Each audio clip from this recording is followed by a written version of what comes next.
I work principally as a conceptual artist. Most of my clients are in the defense industry. I occasionally work directly for the military, but most of the time I work for civilian corporations that are defense contractors. They build weapon systems and things for the military.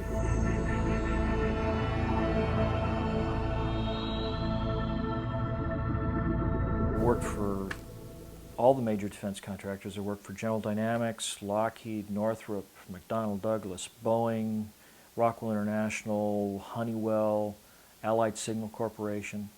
And it was a very enjoyable, very lucrative business. And just before I went into college, in '67, when I was at Westover Air Force Base, had this Gilbert Science Company 80 power reflector telescope and everything.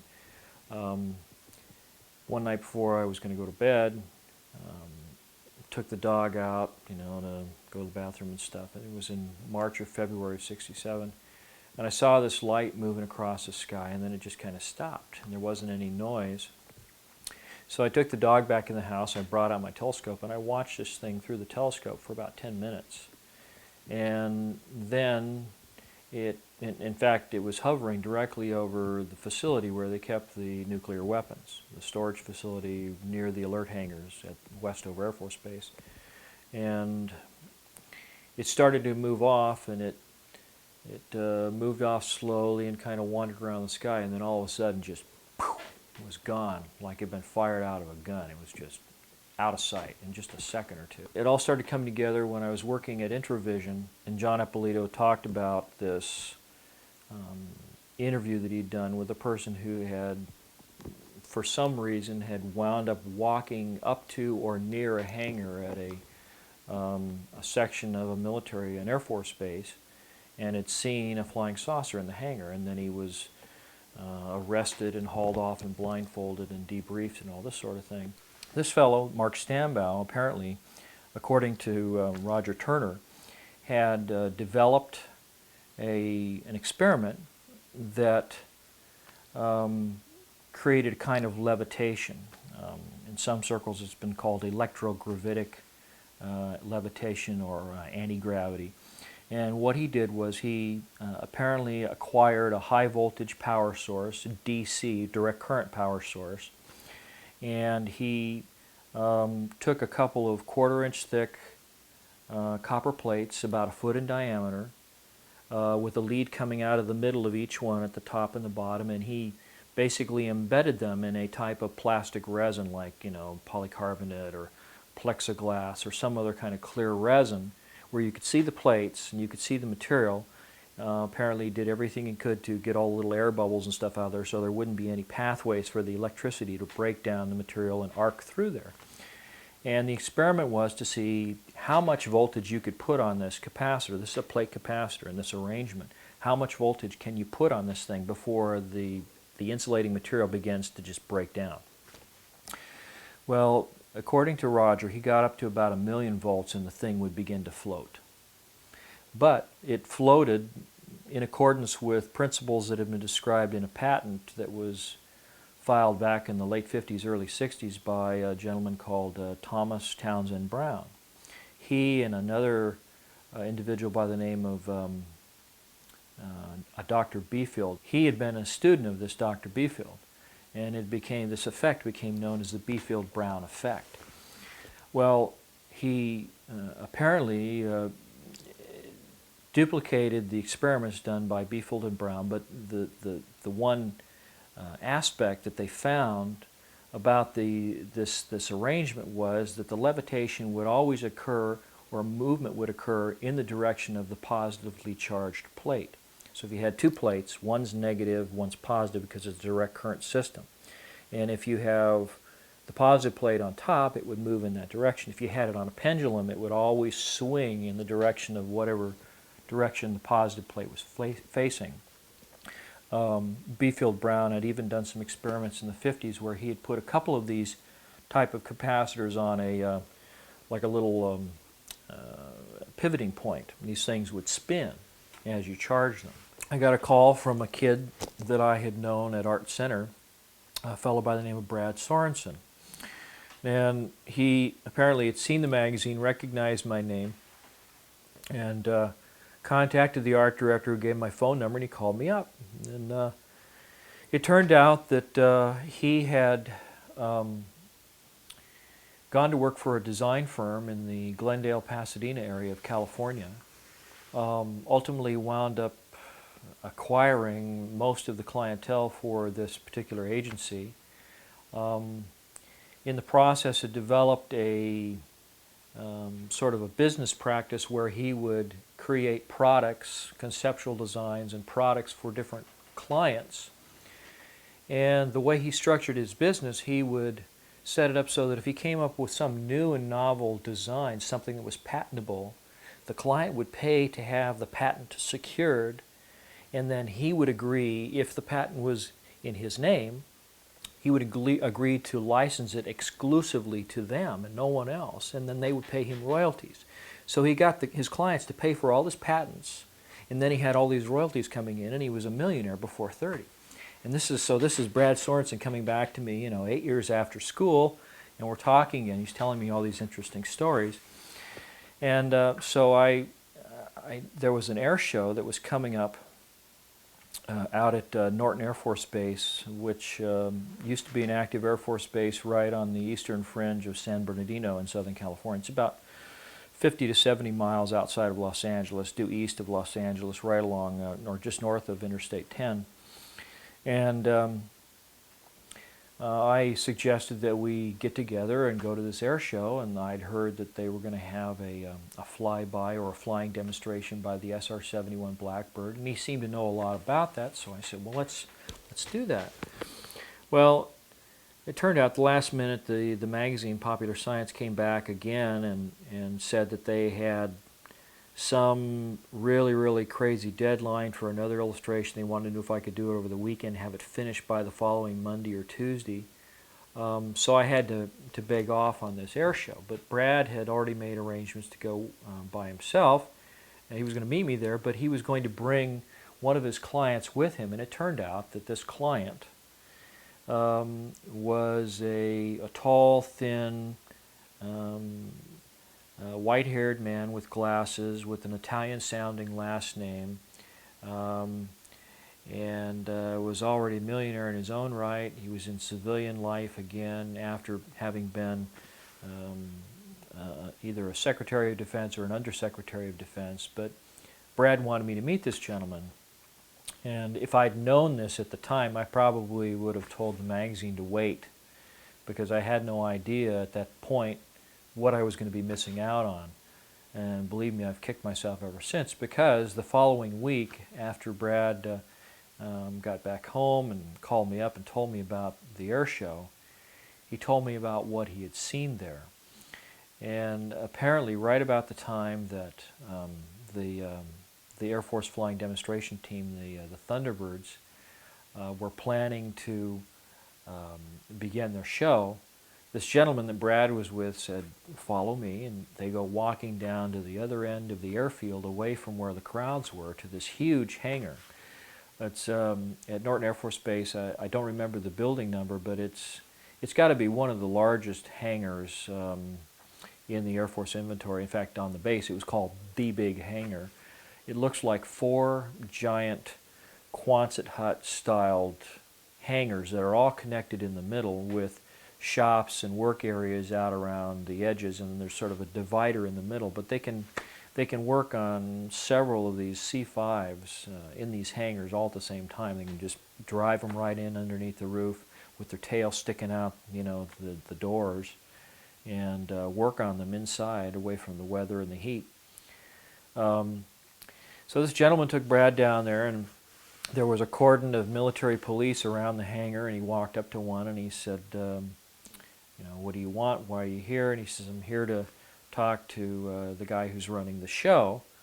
And so the guard goes in, and out comes the same guard with a gentleman in a 3-piece suit, who immediately recognizes this fellow that Brad is with, this fellow who I speculate was probably Frank Carlucci. They go inside, and immediately after getting inside the door, this fellow apparently passes Brad off as his aide. to this fellow who's managing this exhibit that's going on inside this hangar. And this exhibit is for some of the local politicians who are secured for or cleared for high security information, and some of the local military officials.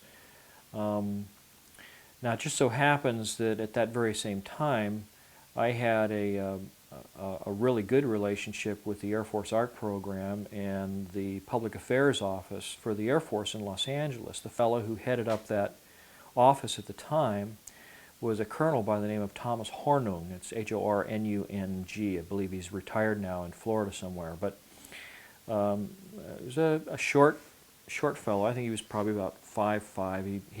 He sort of met the minimum standards to get into the military because of his height. But very nice fellow. And I believe that he was probably the individual who did a lot of interfacing with the services to make this show happen, along with the assistance of, at that time, Congressman George E. Brown, Jr., who at the time was the chairman of the Congressional Committee on Space, Science, and Advanced Technology. So you see all these things coming together, and then when you hear what Brad described in the hanging, you start to understand why it was so significant. Well, as soon as they walk in, Brad is told by this fellow that he's with, there's a lot of things in here that I didn't expect they were going to have on display, stuff you probably shouldn't be seeing, so don't talk to anybody, don't ask any questions, just keep your mouth shut, smile and nod, but don't say anything, just enjoy the show. We're going to get out of here as soon as we can. So in the process, the host or the person running the show was very engaging to or with the gentleman that Brad was with, and so they bring them in and they're showing them everything. And in the process of this exhibit, they had a number of, I guess you'd call them high-tech, advanced technology hovercraft that employed different types of little trapdoors that would open and thrust would come out and blow them around, and you could fly, several feet off the ground with these things. There was the losing prototype from the B-2 stealth bomber competition. They also had what was called the Lockheed Pulsar, nicknamed the Aurora, and it was described as being a large, sort of a flattened out football shape, all black, all covered with tiles, very much like the space shuttle. Had 3 landing gear, had two large main gear underneath the aircraft, 2 tires on each side, and a long spindly sort of nose gear under the nose, very, very long. It didn't appear to have a cockpit of any kind. It instead had a kind of synthetic vision system. It looked like a couple of those little mirrored balls that you see on the lawns back east in New England on either side, and these were infrared seeker heads. And he was north of what later became known as the Area 51 weapons range. It's north of Las Vegas in Nevada. Said that he came out of the clouds middle of the afternoon, and below him and to his left was this black diamond-shaped aircraft, flattened football shape. But this one had a cockpit on, a little canopy, had a vertical stabilizer above and vertical stabilizer below, and it had a couple of little like NACA ducts for the inlets for the jet engines, and then a couple little openings in the back, kind of like the ones on the stealth fighter, where they spread the exhaust stream out so that it disperses the heat, allows the heat signature of the plane to be dropped off dramatically so they're not susceptible to heat-seeking missiles and things of that kind. But this pilot, in recounting the story to Hal McCormick, says that he called his ground controller and said, "Why didn't you tell me there's other traffic in my area? Why didn't you tell me that there's somebody else here?" And they said, "Well, because there is nobody else there." And he said, "Well, the hell there isn't. I can see him right here, and the plane looks like this. It's black and diamond-shaped and has 2 tails." And with that, this thing banked away from him, hit the afterburners, and took off and disappeared in the clouds. And the next thing that happened was you got a call from the ground control unit, which just happened to be the tower at Nellis Air Force Base, and it said, divert to Nellis, land, stay in the aircraft, don't depart the aircraft. Someone will meet you there. So he immediately diverted to Nellis, landed the plane, waited until some MPs came out, and they took him out of the plane, handcuffed him, put him in the plane, and then they spent several days talking to him about the aircraft that he did not see. And so this all kind of came full circle for me. But the thing that Brad said when he described this Aurora type aircraft in this hangar, along with these other unusual vehicles, was that it employed a very unusual kind of technology. That it had two propulsion systems, not just one. That there were engines inside the fuselage of the aircraft that had trap doors that would open up so that it could fly using these internal engines. And then when it would get up to, say, 2.5 or 3 times the speed of sound, where the air coming over the top of this aircraft is compressed and superheated and really, really hot, forming the shock wave coming off this aircraft, that they had a way of closing all of these exhaust chutes and these inlets for these I guess there were 4 engines inside the aircraft. And there was an external type of pulse detonation engine that would operate, and there was a kind of shallow ridge that ran laterally across the belly and the backbone of the aircraft at the widest part. There were no wings and no tails on this aircraft that Brad had seen in the hangar. But along this ridge were all these little tiny orifices, these little, looked like fuel injectors pointing outward into the airstream directly behind this ridge. I mean, if it flew this way, they would point towards the back. And the idea was that as a supersonic shock wave would form over the front of the aircraft and it would separate from the surface of the aircraft right where that little ridge was, they would spray fuel into the superheated, highly compressed air, and it would explode. It would spontaneously explode. And as it did so, it would expand between the tapered afterbody of the vehicle and the shock wave that came off those ridges. So it was like an exhaust cone turned inside out, and it would pinch the back end of the vehicle and shoot it forward at speeds of something like 10 or 15,000 miles an hour. I mean, just incredible, faster than a rifle bullet, basically. And that was part of the reason the whole thing was covered with these ceramic tiles, is to protect it from melting when it's flying through the air. The other thing that he said about that aircraft was that it had these circular launch tubes in the belly of the vehicle, each of which carried a single cone-shaped nuclear-powered or conventionally loaded warhead in a reentry vehicle that could be guided into precision and individually guided to targets. And the way the system operated was just absolutely beautiful and elegant and simple. And they had a tile on the outside with explosive bolts holding it in place, and it was flush with the tiles on the belly of the vehicle. And up inside this tube was this cone-shaped reentry vehicle pointing nose down, possibly having a kind of a sabot or a 3-piece spacer in there that would hold it centered in the tube. And then directly above that and behind it was another circular tile, and then behind that was a big coiled spring. And what they would do is they would fire off the explosive bolts. The spring would push this reentry vehicle out of the tube. The sabot would fly away in pieces. The thing would stabilize in the airstream. If you ever want to see this, take a piece of paper and curl it up into a little cone, put a little, like a fishing weight in the nose, and toss it out the window of your car when you're doing 60 miles an hour. And it stabilizes just perfect, and then it'll fly away from the car. But that's how they would launch these things, and then the spring would slam this tile down into place, and instantly you'd have perfect aerodynamic efficiency again in just a fraction of a second. So you could spit these things out. The tiles, probably explode when the explosive bolts go off. The sabot was probably fiberglass, something that would be harmless coming back through the atmosphere, because they fly at extremely high altitudes. But these things had the ability to be just about anywhere in the world in 30 minutes after launch, with the capability of 121 nuclear, probably 10, 15 megaton weapons, a tactical type nuclear reentry vehicle. And then there was the question about how many of them were made. So this aircraft has been seen on a number of occasions, particularly coming in and out of Beale Air Force Base, which is up near, I think it's Modesto, or actually I think it's northeast of Sacramento. And it used to be the big base for the SR-71 Blackbird, which eventually was sort of decommissioned. One day when I was talking with the people at Lockheed, particularly a gentleman by the name of Tom Keaton, who was working in their Calabasas division at that time. That's where all the meetings were in their facility in Calabasas, California. He said that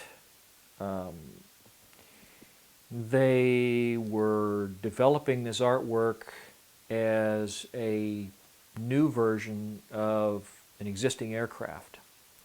And he went on to describe this existing aircraft as being one that had two propulsion systems. He didn't describe what it looked like, but what he said was that they had had a recent problem with the operation of this first generation aircraft. He didn't call it, you know, the F-19 or the Aurora or anything, just said it had two propulsion systems.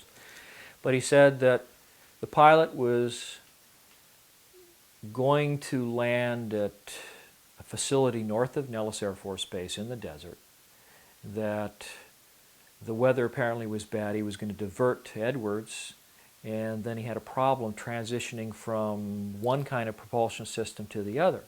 Didn't specify what they were, but of course this all comes later when you hear what Brad had to say about what he saw in the hangar at Norton Air Force Base.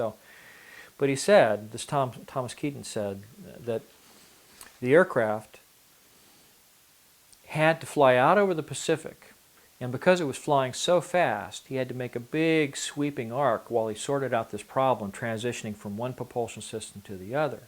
And by the time he was ready to turn around with the corrections made and come back, he was over Hawaii, and it was only 15 minutes later.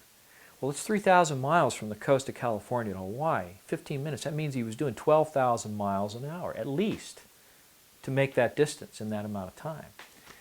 So obviously, you know, I mean, then there were all of these stories about what people thought were double sonic booms or earthquakes or something, that when you tracked all the seismic activity over Los Angeles, there was this perfect pathway going over Los Angeles that crossed, or basically made a connect the dots kind of illustration between the Pacific Ocean, Los Angeles, Edwards Air Force Base, a facility that Lockheed had near Bakersfield, which I can't recall the name of now, and then of course the Area 51 facilities north of Nellis Air Force Base. So it was like they had three options of where they could land: Edwards, this other interim facility that Lockheed had, and then Area 51. So getting back to Brad's story at Norton Air Force Base, one of the other things that he said was that after they showed them all of this aircraft and all these little hovercraft and the flying wing and all this thing, he said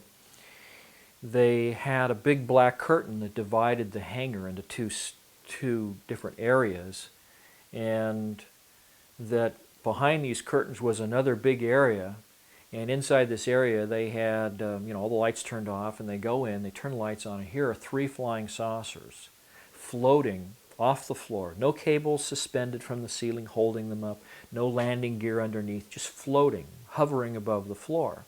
And they had little exhibits. They had a TV, a little videotape running showing the smallest of the three vehicles sitting out in the desert, presumably over a dry lake bed at some place like Area 51.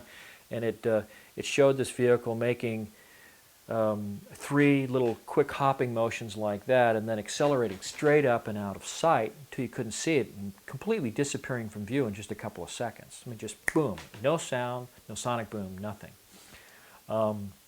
They had a cutaway illustration, pretty much like the one I'll show you in a little bit, that showed what the internal components of this vehicle were, and they had some of the panels taken off so you could actually look in and see oxygen tanks and a little robotic arm that could extend out from the side of the vehicle for collecting samples and things. So obviously, this is a vehicle that not only is capable of flying around through the atmosphere, but it's also capable of going out to space and collecting samples. And it's using a type of propulsion system that doesn't make any noise.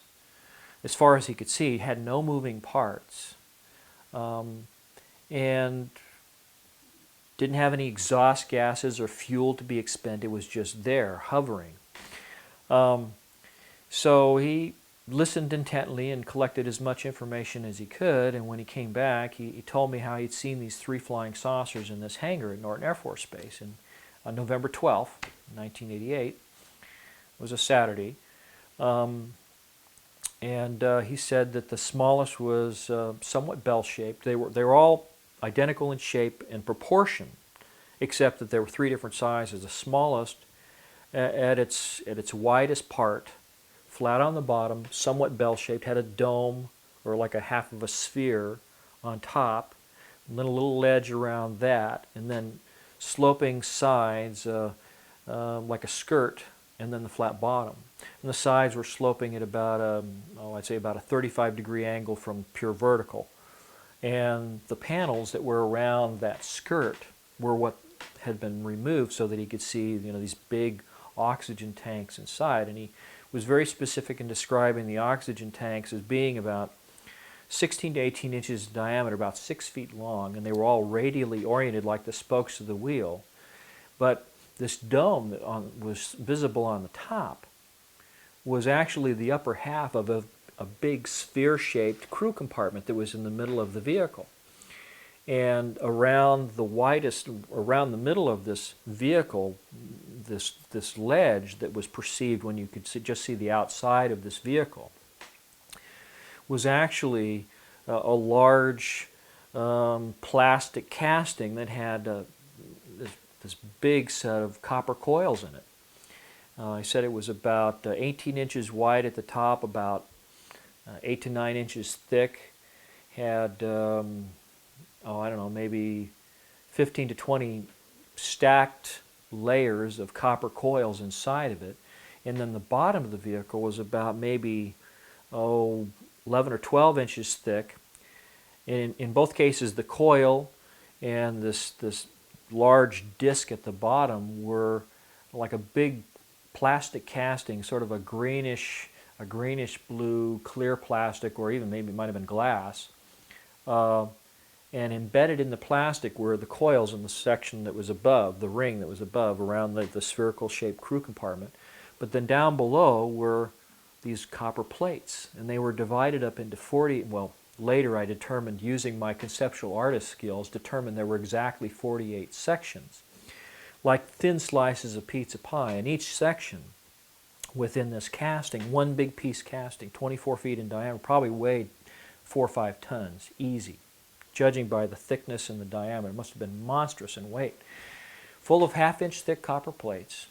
Each of the 48 sections had 8 copper plates. The plates were half an inch thick, and then the spacing in between them was like 125% the thickness of the plates. It was about 3/4 of an inch. So the half-inch thick plates, 3/4 of an inch of this dielectric material in between, this insulating material.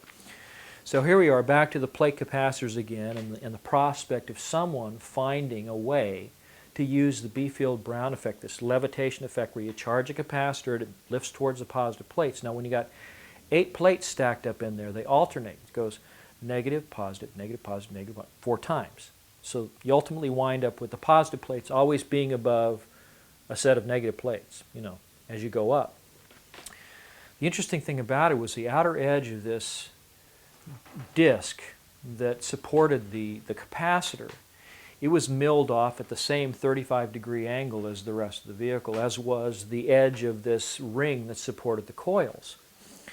On the inside of the crew compartment was a big column that ran down through the middle, and there were 4 ejection seats mounted back to back on the upper half of this column, and then right in the middle of the column was a large, like a flywheel of some kind. Well, the synthetic vision system that's on the AR, what they called the Alien Reproduction Vehicle, it was also nicknamed the FLUXLINER.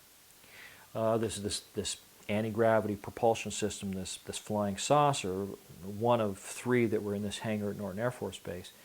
This synthetic vision system uses the same kind of technology as the gun slaving system that they have in the Apache helicopter, except in this case you have 2 cameras, and it picks any pair of the cameras in that pattern of 6 that are around the circumference, including the one on the top. Whichever pair most closely matches the orientation of the pilot's head.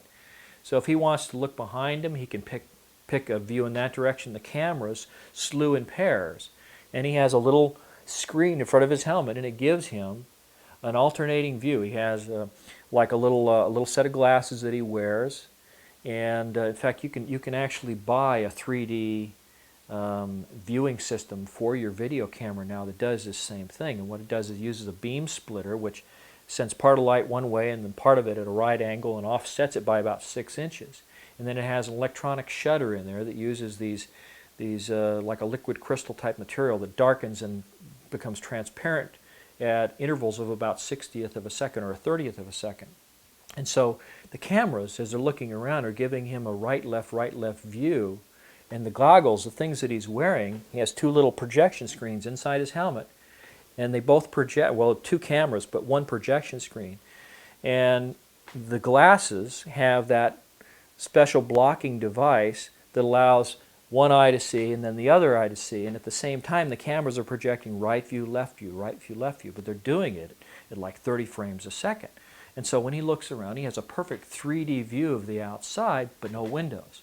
So why do they have no windows? Well, it's probably because the voltages that we're talking about used in this system, similar to the experiments that were done by Mark Stambo, are probably something between, say, 500,000 and 1,000,000 volts of electricity. Brad said a couple things about this system. Now, I should also describe, he said there were 3 vehicles. The first one, the smallest one, the one was partially taken apart, the one that was shown in the video that was running in this hangar, November 12, 1988 at Norton Air Force Base, was about 24 feet in diameter at its widest part, right at the base of that flange. The next biggest one was 60 feet in diameter at the base. And based on the calculations that I did, it's a shame that we don't have the material that I sent to Leslie Kane, because I had one of Brad's original quick little drawings that he did for me to show me what it was he saw, and then based on all the dimensions and everything that he gave me, I went home and plotted it all out, figured out all the sizes, the angles, and everything, and when I was done, I came up with this particular illustration right here. This shows the cutaway. You can see the 4 ejection seats. Actually, there are 2 facing us, but there are also 2 that are sort of facing away from us on the other side of that central column. You can see the oxygen tanks down here in the corner that actually go all the way around the inside of the skirt. There's also another set of oxygen tanks that are inside the crew compartment sphere. And then, let's see here, right in this area here is the large flywheel type mechanism that's right at the center of this device. And then around the circumference here, you can see this ring. Okay, yeah, I'm sorry about that. You can see the ring that's basically the coils. Now, I started looking at the design of this thing,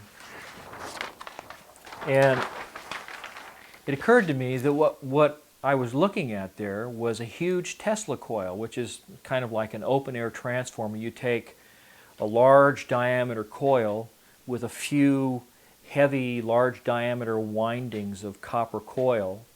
It's like a big, like a donut-shaped coil, or a toroidal coil is what it's called, a toroid, like a donut. And you, say, have maybe 100 windings in this coil, and then in the middle of that coil you have a column with several hundred windings, maybe a much finer wire. But what happens is when you throw electricity on this large diameter coil, it creates a field, and the field is itself shaped like a big invisible donut. And the field lines in this toroidal or donut-shaped field that's around the electrified coils, the field lines are all in planes that are radially oriented, just like the capacitors. And so what happens is you have a transformer. You put a certain amount of electricity on the few windings in the large diameter coil, and what they do is they induce, through inductance is the electrical term, they induce a much higher voltage of electricity on these many windings that are on that central column. It's like a transformer. You get step up or step down, which means you can go from, say, a low voltage with a very high amperage or amount of electricity flowing through the wires, and you can change that to a very high voltage with low amperage or a low amount of actual voltage, but the potential, the punch behind it, the voltage, is much higher. And that's what this system does, is it takes electricity, according to Brad, 2 large 24-volt marine-style batteries, these deep charge type marine batteries that they use on, you know, these big boats in the military and stuff. You basically use that to somehow put an alternating current through these windings. You step up that electricity through the secondary coil that's on the column in the middle. You get this extremely high voltage. You can selectively put the voltage on any of these 48 capacitor sections. Well, why would you want to do that? I mean, if you're using just a normal Tesla coil, you usually only have maybe 1 or 2 capacitors in the whole system. But you're talking about a different type of capacitor here. You're talking about capacitors that are made up of plates. Plates that are shaped like long, thin triangles. And they're all radially oriented, just like the spokes of the wheel, just like the oxygen tanks, just like the field lines from that large diameter coil. So you begin to realize as you look at this system, if you're an electrician or you just somebody who knows a little bit about Tesla coils and the way that they're set up, you begin to realize that the orientation of the components is really the key to making the system work. Why so many different capacitor sections? Well, okay, if you just have one big disc like Mark Stambaugh did with his experiment at the University of Tucson, which, by the way, was confiscated by men claiming to be from the government that were claiming privilege under the National Security Act. They took all this stuff, interviewed all of the people that saw the experiments, told everybody to keep their mouth shut and not talk about it. But I heard about it from his roommate who knew what had happened.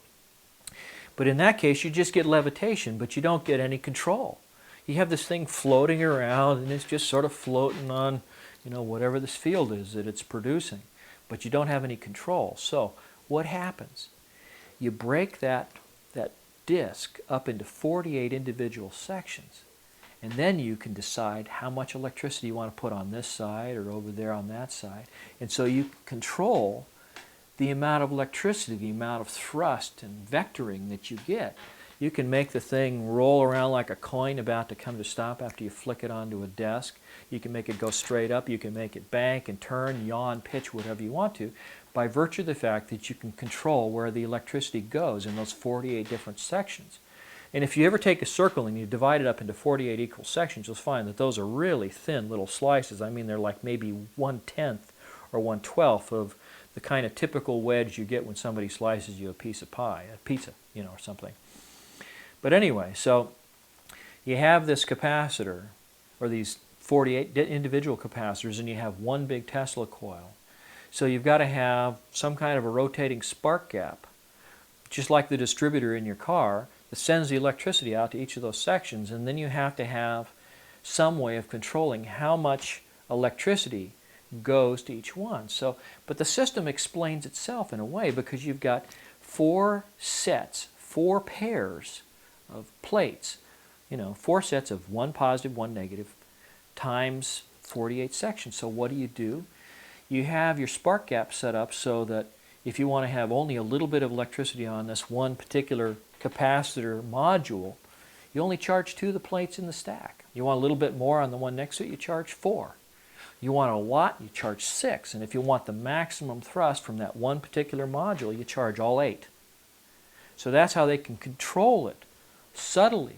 They can get it to do whatever they want to. Now, Brad, when he described the control system, said that on the one side, there was this big high voltage, what they call a potentiometer. It's like a rheostat, like a big controller. It allows you to put progressively more electricity through the system as you push the lever. Now, on the other side of the control system, there was a sort of a metallic bar that came up like a stork's neck, and at the top of it, or right at the very tip of it, was a sort of metallic-looking ball.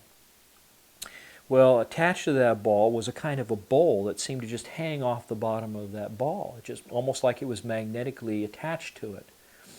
And he said that the system, when you watched it as you were standing next to it, he said the whole thing would just sit there and it would kind of rock and list, almost like a large ship at anchor in the ocean, at a harbor, you know, floating on the water, literally on a sea of energy. As I think it was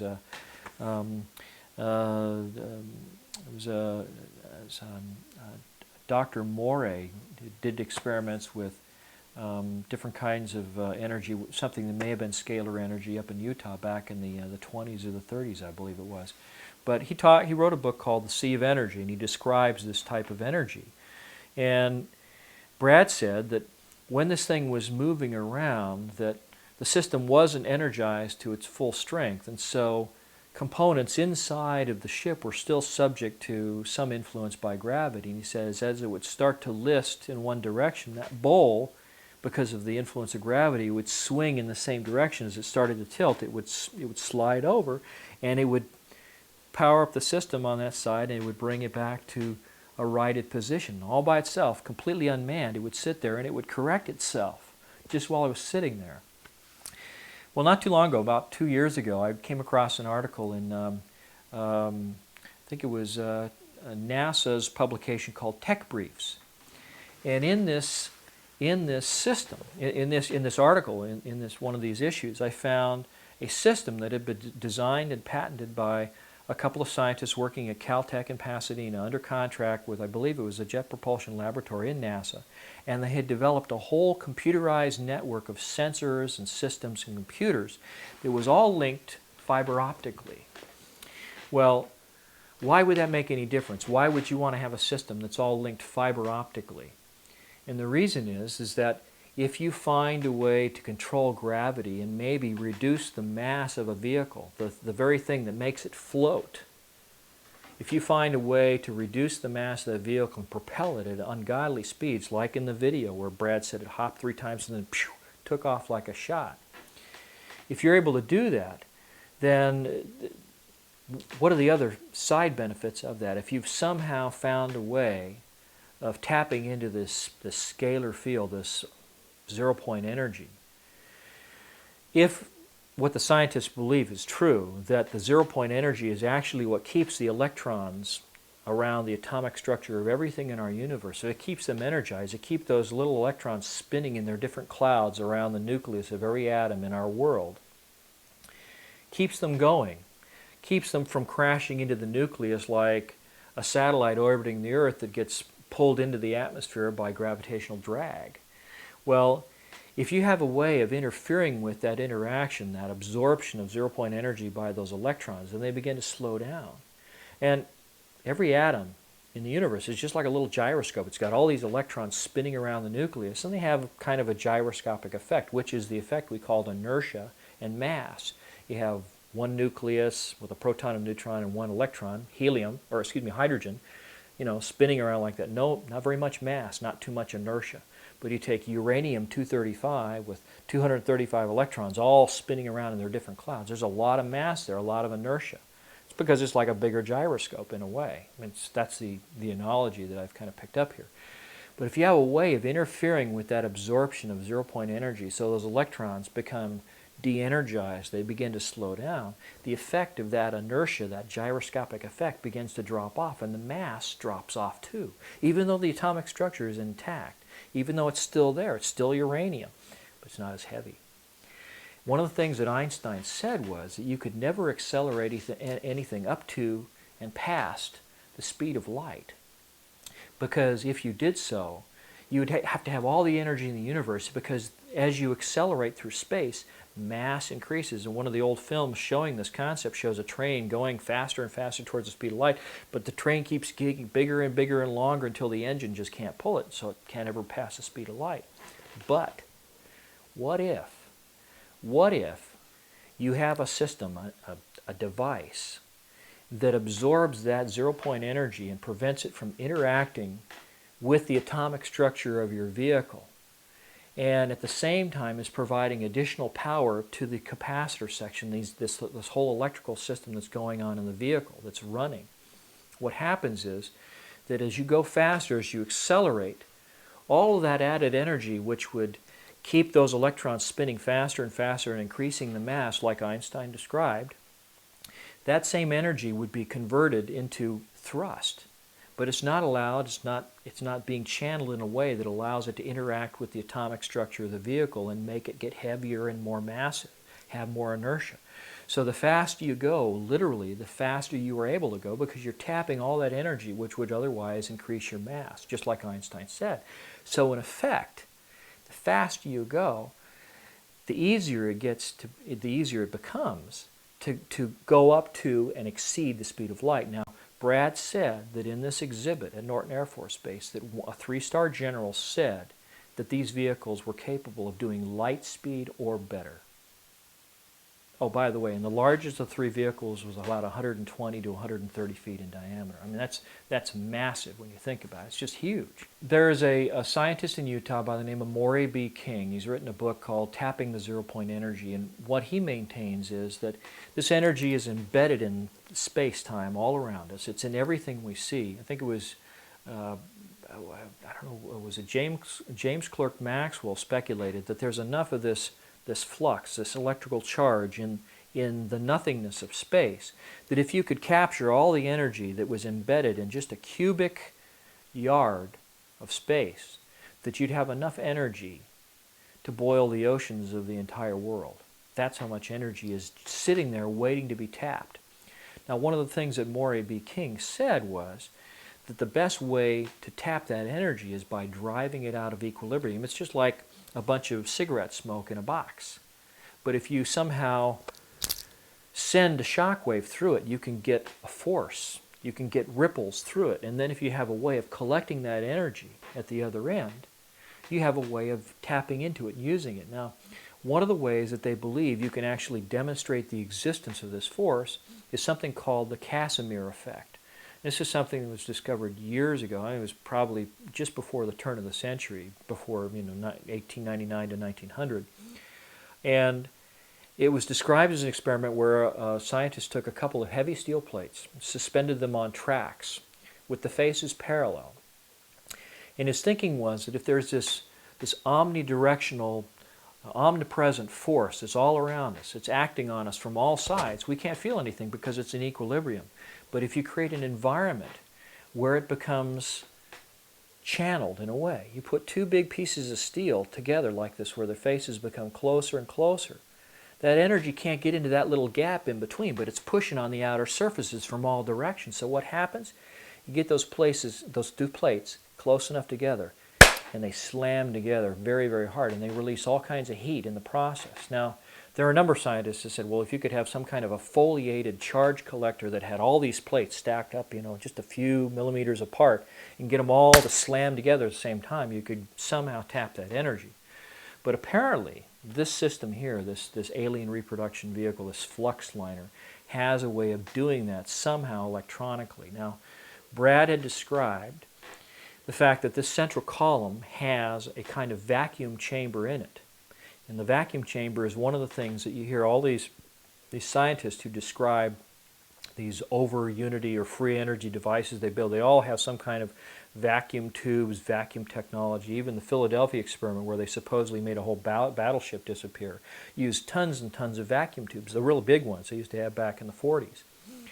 Well, Brad maintained that inside this big vacuum chamber in the central column that's inside of everything else, inside of the flywheel, inside of the secondary coils of this Tesla coil, inside of the crew compartment, there is this vacuum chamber with mercury vapor in it.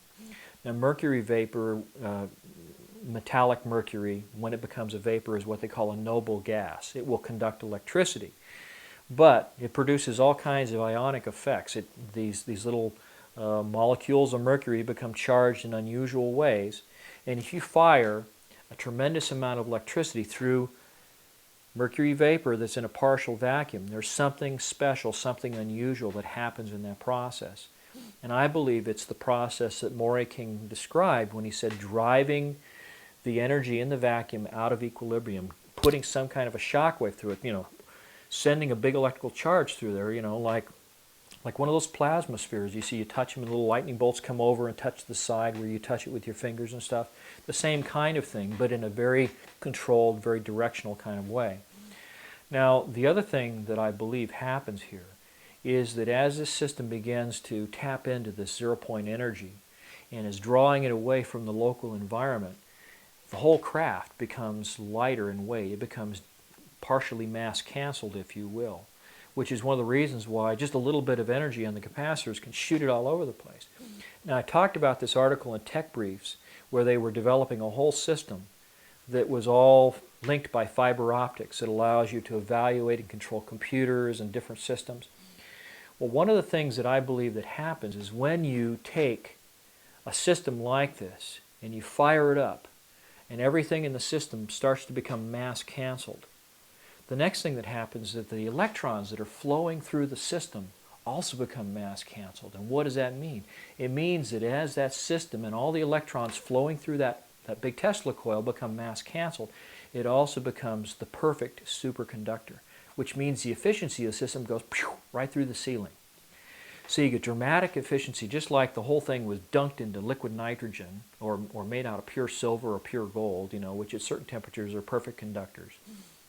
You have all these fields being induced, and one of the things that happens is that because these fields around that main coil they have the field lines that are radially oriented, just like the capacitors in the bottom of the craft. I believe that what happens is you wind up on a very microscopic scale, you wind up with the same thing that you have in that little toy I described earlier, the Newton's cradle, where the little ball bearings go back and forth, except in this case, you've got all this electrical potential, all these electrons that are sitting in the capacitor sections. And those electrons are all lining up on the field lines. They're just like a bunch of soldiers standing there getting ready to march off to war. They're all in single file lines, and every time you hit those capacitors and the electrons with a pulse of electricity from the Tesla coil, you create longitudinal waves, the same scalar waves that we talked about way back in the beginning. And I believe that what you do there is you're creating an effect, like a barrier in a way, that prevents this zero-point flux from interacting with the atomic structure of the vehicle. And so it becomes lighter and it can be accelerated at incredible speed. In 1992, I described this thing to people that I met, and I went to an air show at Edwards Air Force Base. It was right after the Persian Gulf War. I met some friends of mine. One of my clients at Rockwell had some exhibits there, and they had a friend, a mutual friend, a fellow by the name of Kent Sellen, S-E-L-L-E-N, who worked for the AIL Corporation. And as it turned out, Kent Sellen and I had a mutual friend. It turned out that he and I both knew a fellow by the name of Bill Scott, or William Scott, who was a local editor for a trade publication called Aviation Week and Space Technology. Now, Bill Scott used to be a test pilot at Edwards Air Force Base back in the early 1970s.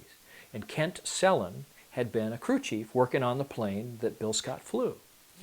Now, here we were talking about the Persian Gulf War, and in the wake of that particular war, I met a young lady that worked at the restaurant where I ate every day, and she was complaining because her husband, who was a Marine, had gone over to the Persian Gulf, and he was over there for 6 months or a year or something. But he'd write home and he'd tell all these stories about how there were UFOs flying all over the Persian Gulf at night, over the Gulf. They'd see these things zipping around the sky.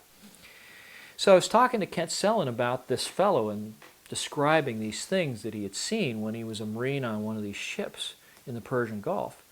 And he nodded his head and smiled a big wry grin, and he winked and he kind of said, "Yeah, I know what you're talking about." And I said, "Well, how do you know what I'm talking? How do you know what I'm talking about?" And he says, "Well, because I've seen one." And I said, and at that point, I keyed in on something that John Eppolito of Intervision had told me about something in a hangar, something that someone had seen in a hangar. And then I remembered something that a young lady who claims to be a UFO abductee, she said she'd met a young lady who was in the Air Force, worked at Edwards Air Force Base. Her husband was a security guy that worked at North Base, which is a facility where they keep all these classified aircraft. And during the Christmas break one year, she said that they were all bored and lonely. He was the only guy out there, so he invited her out to North Base in the middle of the night, and he took her around and he showed her all these classified aircraft in these hangars, and one of them was a flying saucer. And what did it look like? It was flat on the bottom, had sloped sides, has a dome on the top with the little plastic bubbles with the synthetic vision system, the whole bit. So I said to Kent, when I'm meeting him at this air show at Edwards in '92, I said, well, was it flat on the bottom and had sloping sides and a dome on the top and little bubbles, you know, little camera things? He said, oh, you've seen one. I said, well, let me borrow your pen. So I took out a little piece of paper, drew a sketch. I said, does it look like that? He says, yeah, that's it. That's what it looks like. I said, well, so when did you see this? He says, I saw it in 1973. I said, well, where? When? When do you know? When did you see it? He says, well, I was a crew chief. He said, I worked on Bill Scott's plane when he was a test pilot. And he says, one night my ship supervisor said to me, you know, go out to North Base. They've got a power unit out there, a ground power unit for an aircraft that's leaking or failed or something. So we need to take a tow vehicle out there, go out, pick it up, bring it back, drop it off at the repair depot. He says, then you can go for the night because we finished all our other work. Well, instead of going around the big perimeter road that goes up to the main entrance of North Base, what this young man did, what Kent Sellett did in 1973, one of the same years I was in the Air Force, he drove straight across the dry lake bed at Edwards to the North Base facility, assuming that the security was so tight out there that they would see him coming, you know, with their thermal imaging systems or whatever they had back then, and that the security people would pick him up and say, okay, it's over there, get it and leave. Well, instead, what happened is he comes up off the dry lake bed, rolls right up on the tarmac, and is going down these rows of hangars. They're all Quonset-style hangars back then. And he stops in front of the first one with the doors cracked, expecting to find this defective ground power unit. And what does he see? He sees this flying saucer sitting in the hangar, hovering off the ground, which brings me back to John Appolito's story about a guy who saw a UFO in a hangar, you know, sometime prior to 1982 when I met him. So, I guess I met him in 1980 actually, but so it starts coming full circle. So I said, well, what happened? He says, well, this thing, you know, was flat on the bottom, sloping sides, had little cameras in these little plastic domes all over, and there was a door on the side. And he says, I wasn't there for 15 seconds, and I heard footsteps running up to me. Before I could even turn around and look, he says, there was a machine gun barrel at my throat, another one over here, and he says, a gruff voice says, close your eyes and get on the ground, or we're going to blow your head off. So they put a hood over his head, blindfolded him, hauled him off, and they spent 18 hours debriefing him. And while they did, they told him things about this vehicle that my buddy Brad didn't even know, just from what he could see, you know, standing in that exhibit with his eyes closed, you know, with his eyes open, not saying anything. Well, Kent Sellett tells me that the upper and the lower sections of the crew compartment, they're made out of what's called a pultruded sphere. It means that you take you know, a composite material like Kevlar or fiberglass or carbon thread, and you embed it with resin, and then you wrap it around a ball-shaped mandrel while it's still wet. And all these fibers bind together into a huge, incredibly strong sphere, probably stronger than steel, and capable of, you know, holding up to, you know, machine gun fire. Everything won't go through it because it's just like a big piece of armor plating. But at the same time, they set it up so the top and the bottom halves can be split. And they mold a little flange all the way around on each of those. And that flange is what holds the primary windings of the Tesla coil together. Now, he said that one of the things that they designed into the system was that if the pilots of this thing were at high altitude and they had to eject, there's all this ionized air around the craft that could fry these pilots when they went to eject, so they couldn't just pop out of there. He said that they had a series of explosive bolts around the upper and the lower halves of the sphere, and when it came time to eject, the whole top of the sphere would come off and it would pull the outer sheath of that central column along with the ejection seats right out of the vehicle, and it would offer a protective shield around them as they were going up, because the flywheel is right underneath their feet. It's this big 9-foot diameter flywheel in the smallest version of the craft. So it'd come off. And of course, the charge would start to dissipate, you know, as this thing flew away. And I even speculated that in some sense, this bowl-shaped upper section of the crew compartment that they're sitting inside of could even act as a rudimentary re-entry shield if they were coming back down through the atmosphere. But Brad had said that that all the components in the system were all off-the-shelf components, things that you could find, you know, right in the inventory.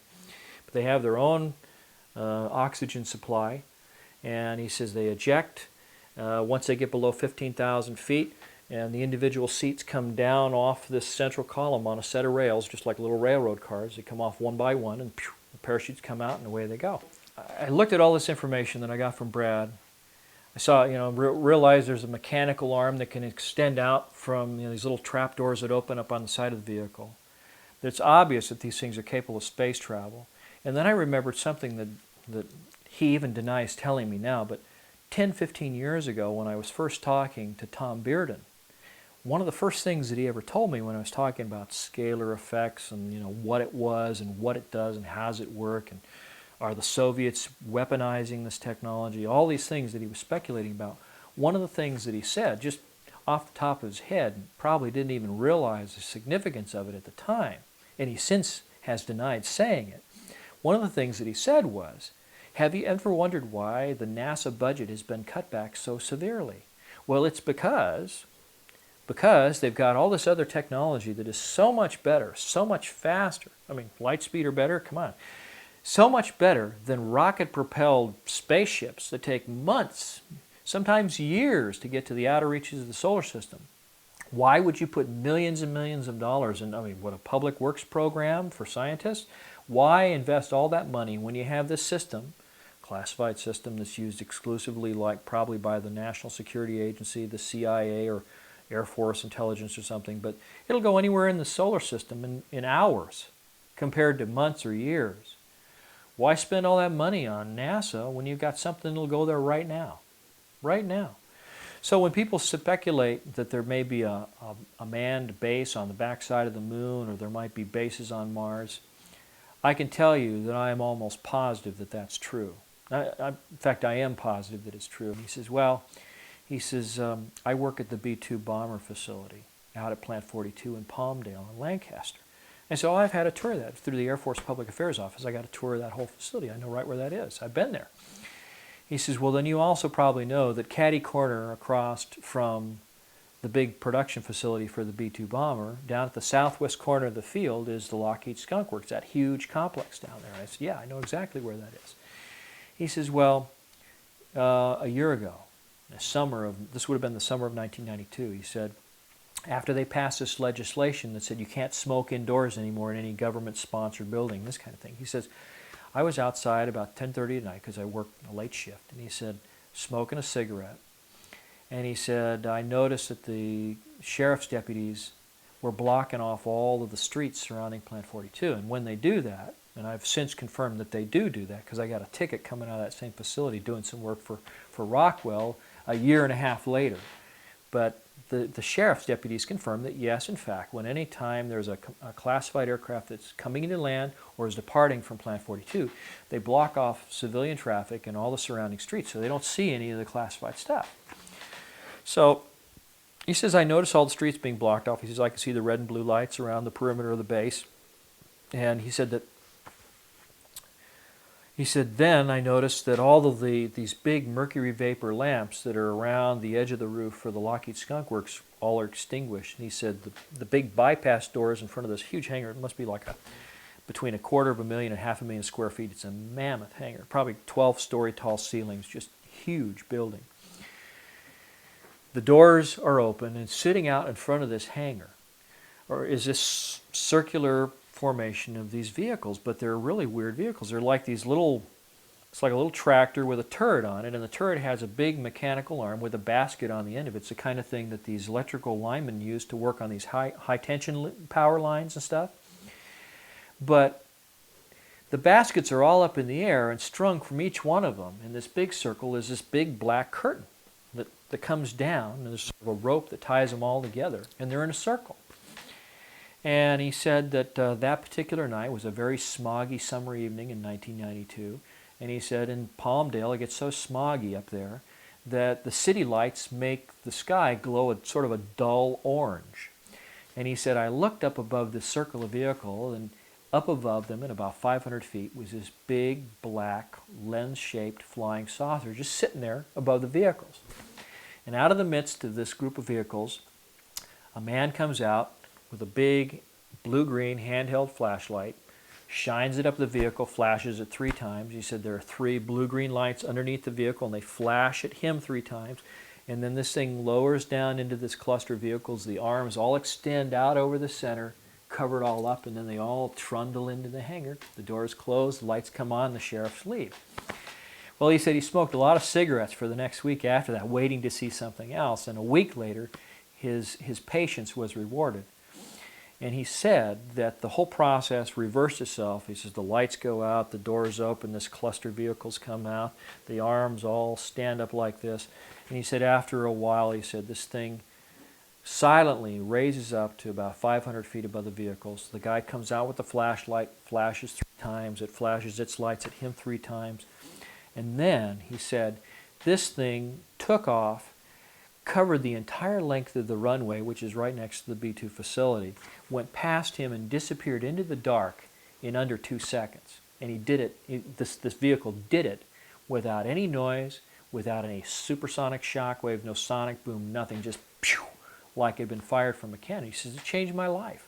He said, it changed my whole perspective, because he says, then I says, I know they got anti-gravity. He says they got massless propulsion. He says they've got technology that they might have even gotten recovered from some kind of a spacecraft that came from God knows where, some other star system. But he says the fact is they've got it. We go to the patent office and we start looking for patents. And we find patents by Nikola Tesla that all go all the way back to the 1890s that look just like this technology. These energy transmitters, these Tesla coil type things that he was designing, which also had coils, just like the one in the alien reproduction vehicle, where the outer bank of the coils are sloping at an angle, almost like a section cut out of a cone, or a frustrum is what they call it. Then we find a diagram, and this is one of the things that I sent to Leslie Kane that I wish we had here now, but there was a patent, and the patent was filed by a James King Jr., and this patent looks just like this system, except that instead of having a dome for a crew compartment, it has a cylinder in the center of that thing, that same shape, the flat bottom, the sloping sides, has the coils around the circumference, has the capacitor plates that are all radially oriented. Filed initially in 1960, the patent was secured in 1967, the same year that this photo was taken near Provo, Utah. And the clincher is, the guy who filed the patent worked with Townsend Brown. Townsend Brown had worked at a laboratory near Princeton, New Jersey with a scientist by the name of Agnew Bonson. In the Bonson laboratories, they did all these experiments that they presented this, what they were calling electrogravitic propulsion, to the Navy. And the Navy basically poo-pooed it, at least according to the stories. They didn't seem interested, and yet, on film, there is a film available now. You can get it from Atlantis Rising magazine and a couple other places. There is some video that was converted from the 16mm film that was shot by Agnew Bonson's daughter. Originally it was called Daddy's Laboratory, and it shows all these experiments that Bonson and Thomas Townsend Brown did, along with their assistant James King, who filed the patent, that show little discs, levitating and shooting off sparks and stuff. And so it all kind of comes full circle. You see that not only have they got the technology, they've got the technology in deployment. Not only does it fly, but it looks just like the patents that were filed back in the 60s. The same year that photos were taken near Area 51, between Area 51 and Provo, Utah, by a military pilot. And it shows all the same features, shows all the same shapes. And so the bottom line for me is that regardless of whether you understand all the fine points of the technology exists. There are people that have seen it. I've seen these things myself. So to me, it's just really a matter of time before they bring this technology out of the black and begin to let us use it for other things like pollution-free production of energy. Big one. Big environmental saver. You could probably take a couple little things that look like those flying saucers and put them around a crankshaft and use them to drive an engine. Pollution-free, no use of fuel. Probably have to shield it against all the ionization, but you could probably find a way to do it. I'm sure you could find a way to make an electrogravitically driven motor, electric motor. The only other thing I can say is that when I was talking about the fiber optic control system, that's also one of the things that goes back to the original Roswell account, that there were all these little fibers with light going through them, and they couldn't explain what this stuff was. Well, of course we're talking about right, fiber optics. right. Okay, well, why would you need a fiber optic system in a spaceship?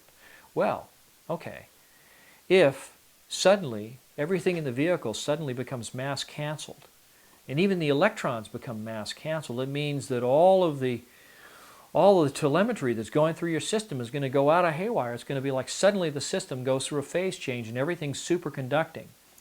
So you have to have some way of maintaining the same level of control for your spark gaps, the control of the amount of electricity that goes out to the different capacitors, so that when you change the control stick, you still get the same amount of movement and deflection in the system, even when you go into a state of mass cancellation or partial mass cancellation, because the electrons are also mass canceled, and so they become superconducting circuits. Well, why use fiber optics? Because photons have no mass, supposedly, so they're unaffected.